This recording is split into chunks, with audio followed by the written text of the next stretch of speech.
Whether it's FDI or FPI, that's direct investment or portfolio investment, Nigeria is working on all fronts to attract foreign investors and foreign capital into the country. So, well, apart from that real estate, we're going to discuss more about real estate at 1 p.m. So you want to join me for Business Incorporated to see about real estate funding and perhaps opportunities right there. Housing is one of the basic needs of life, so not just in Nigeria, everywhere. So perhaps it's a good platform to attract those investments. But join me 1 p.m. for Business Incorporated, and we'll do that. Now, talking about FBI, FDI, let's talk about that this morning. And join me to discuss that is Mr. Ofehe. He's the Executive Assistant on External Relations and Diaspora Affairs to the Delta State Governor. Good morning, Mr. Ofehe, and thanks so much for joining us this morning. Thank you for having me. Yeah, so we're talking a lot about FPI, FDI. We saw the UK, the trade mission, were here yesterday, and they're trying to, well, they're promising us that some of those big brands, mostly elite brands, are coming to set up shop here. And I'm saying that's just like FPI because, I mean, they're just here to sell. You know, we need people who would come and invest in the soil, who would have manufacturing and all of that. And then we also have Wema Board, talking about the real estate. We saw the diaspora boss, Nitcom boss right there. Yeah. You know, talking about how to attract those foreign investors and funds into the country. But at a time when the Naira is falling, we don't know what we're going to wake up to the next day, in spite of the efforts of the government, in spite of pronunciation or directive. At a time when we see trucks of food being hijacked, you understand, by hungry Nigerians. How easy is this job? I mean, you people are the one there. You are for the Delta State government, obviously concerning Nigeria. How easy or difficult is it for you to sell Nigeria at this time? Well, it is both easy and difficult because Nigeria is the largest economy in Africa with a huge population of about 200 million. And for any economic advantage, you need the numbers. In the last 3 weeks, I've been to 9 cities and 4 countries in Europe.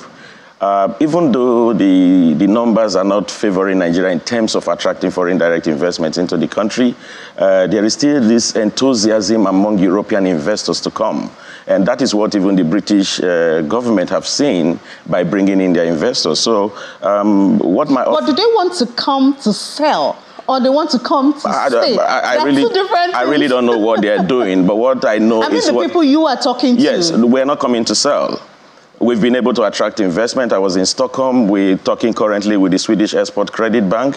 They're ready to put in investment in our oil and gas sector. So we're looking at a 20,000 barrel production of crude oil in Baramatu Kingdom, which is a very ideal location for any kind of investment in the oil and gas industry. You know, it's just 1 kilometer away from Chevron facility, and then it's 2 kilometers into the Atlantic Ocean. And then we have 2 major manifolds, the crude oil manifold and the gas manifold right there. And then, of course, because it's close to the sea, vessels can come in no matter how deep, how the height of their draft. And we're also looking at, I was in Milan, there are Italian investors who want to come in and set up a mega city.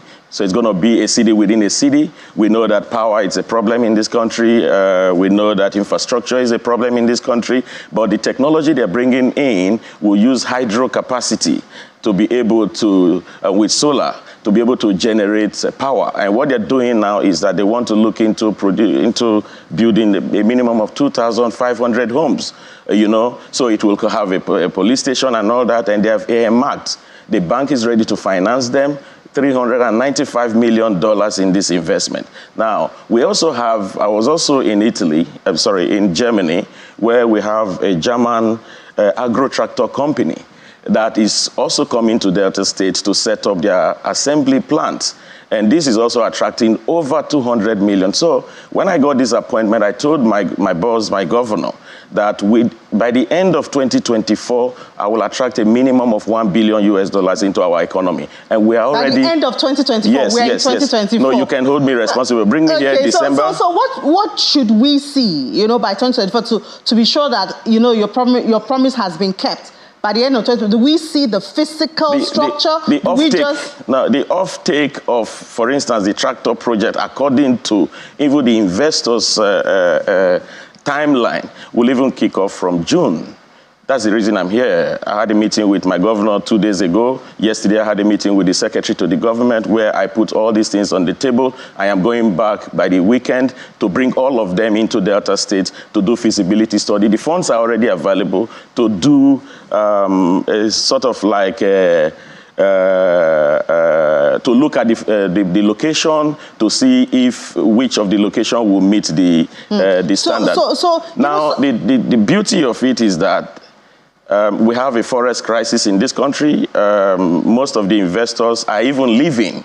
For instance, Unilever is gone, and that's a Dutch company. And P&G is also going. That's a UK company.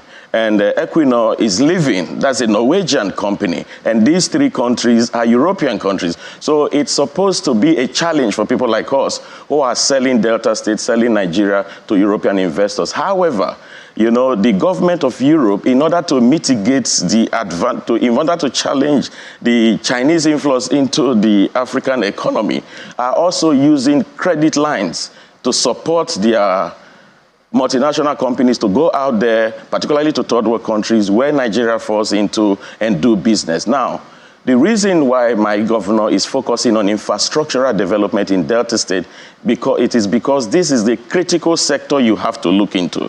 In the first 100 days in office, he gave out a huge contract. Okay, so let's not get political. You know? No, it's not political. This is the reality on the ground.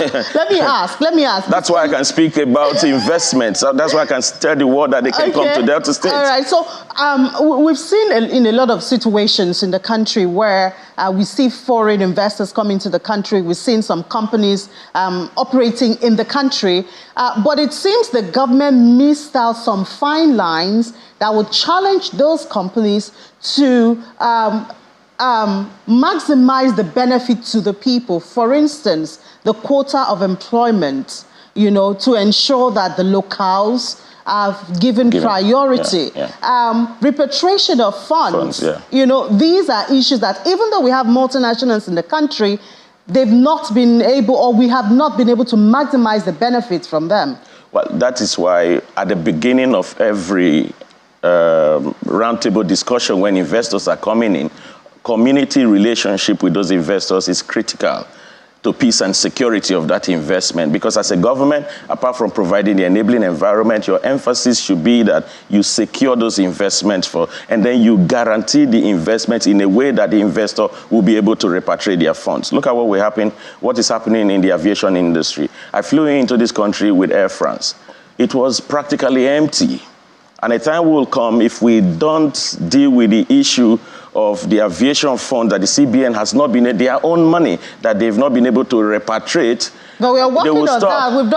For how long are we going to work on that when the Naira is on a free fall? Now you cannot even rely. I mean, that's one of the disadvantages when you want to come in as an investor. There's no Forex. The Naira, it's not predictable. And there is nobody in the government at the national level that is coming to breathe some air of confidence into the economy. And that is sad. So what we need to do now is to look back, go back to the drawing board, look at our true potential in the way of our natural resources, our human capital development, and use that as a tool to sell ourselves. Look at our solid mineral, for instance. Nobody's even talking about exploiting the potential that we have in that area. Look at our coastline, for instance. We hold the highest coastline among the whole of the Sub-Sahara African country within the Gulf of Guinea. We are not taking advantage of the potential that can come in from blue economy. I mean, the world is moving from fossil fuel to renewables, and there are many investments within this value chain that we can tap into and use it to not only bring in technological education for our people, and also create jobs and therefore increase our internally generated revenue. I heard you talk about capital importation. Critical in this time of our economic challenges. So what I think we should do now, particularly at the national level, is to ensure that every ministry begin to look into the potential of each of the ministry. And by the time we combine them together, we can still get our place on the global economic stand, which I am very optimistic about. That's why I am doing what I am doing. Okay, so you've given us a challenge that by the end of this year, we can call you back and we would see pictures and evidence, you know, yes.